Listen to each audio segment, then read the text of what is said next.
Okay, so there is two major stories that have broken out in the last few hours. The first one, the assassination of the Russian ambassador Andrei Karlov in Ankara, I will touch on in a minute. The second major story has been this attack in Berlin. Now, at first, I wanted to treat that with caution because 2 years ago there was a lorry that crashed in Glasgow, also around Christmas time. That turned out to be a tragic accident. 6 people were killed, but it turned out that the driver had suffered a heart attack. Unfortunately, it appears that this incident was indeed an attack, and the authorities there are treating it as such. So it seems comparable to the Nice attack earlier this year.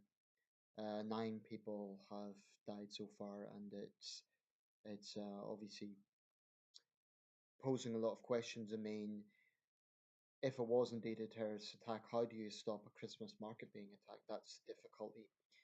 I think, to be honest, there is absolutely no way to completely guarantee that you can prevent a terrorist attack. Manuel Valls got a lot of heat for that when he said that France needs to live with this. I think what he meant was that terrorism is just a reality of the world we live in. And the truth is, these people can strike at any time. It's it takes terrorists to get it right once. Security services have to get it right all the time. That's the sad reality. So obviously, I'm thinking about all the victims of this.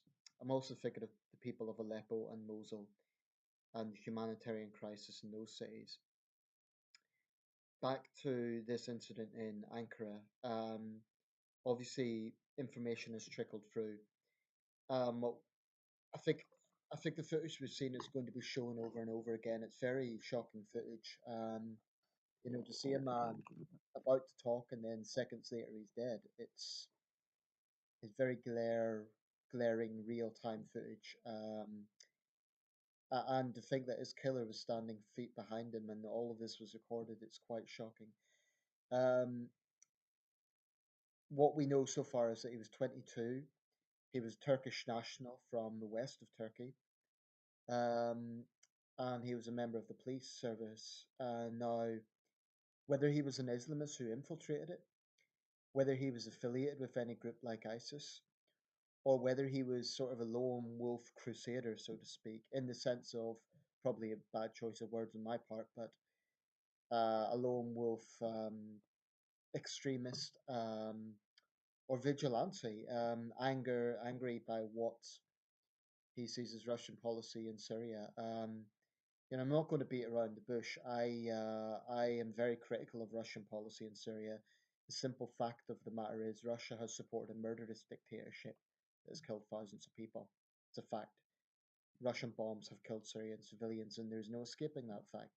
And it is true that British bombs have killed Yemeni civilians with Saudi airstrikes there. So none of the great powers can claim to be, innocent. Russia today, unfortunately, is already spinning it and trying to claim that it, someone even said that the West is partly to blame because of the way they've been presenting Russia. This is absurd. This was a political assassination. It was an act of violence. It was a murder. Boris Johnson condemned it immediately. Um, but the idea that Western media is somehow to blame is utterly beyond crap. It's just nonsense. One good thing about this is that if the assassin, whether he was acting on the spur of the moment thing or whether he wanted to cause a crisis between Russia and Turkey, if it is the latter, then he has failed. So this is not going to be a repeat of 1914 in Sarajevo. It is a major situation. It is a major news story, but both governments have been level-headed. Erdogan has been straight on the phone to Putin. Russia and Turkey know that despite the differences on Syria, they have a critical relationship. And after last year's incident in which a Russian plane was shot down, they patched things up pretty fast. So I think there might be some saber rattling, but probably even less so in this incident because this looks like a rogue individual as opposed to the Turkish state. I think there may be tensions over the security situation. Russia may want to know why there wasn't better security. Only last week there was a major attack in Istanbul, of course, so Turkey has had a terrible year both with terrorism and with the coup d'etat earlier this year. It's been a very, very volatile year for Turkey. Um, so the only thing they have to say really is whatever you think of Russia's policy in Syria, and I am very critical of it, killing the ambassador isn't going to help anyone. Um, so, my thoughts are with Mr. Karlov's family. I don't agree with Russian policy, but killing an ambassador, an unarmed, defenseless man in cold blood, isn't going to help anyone. Um, all it's going to do is make, help propaganda to say, oh, look, Russia's fighting against the terrorists in Syria, and we'll never know what this guy, whether he was associated with Al Qaeda or Islamic State, or whether he was a lone individual angered by Russian policy. But whatever the case, he's killed a man in cold blood, and it shouldn't be condoned.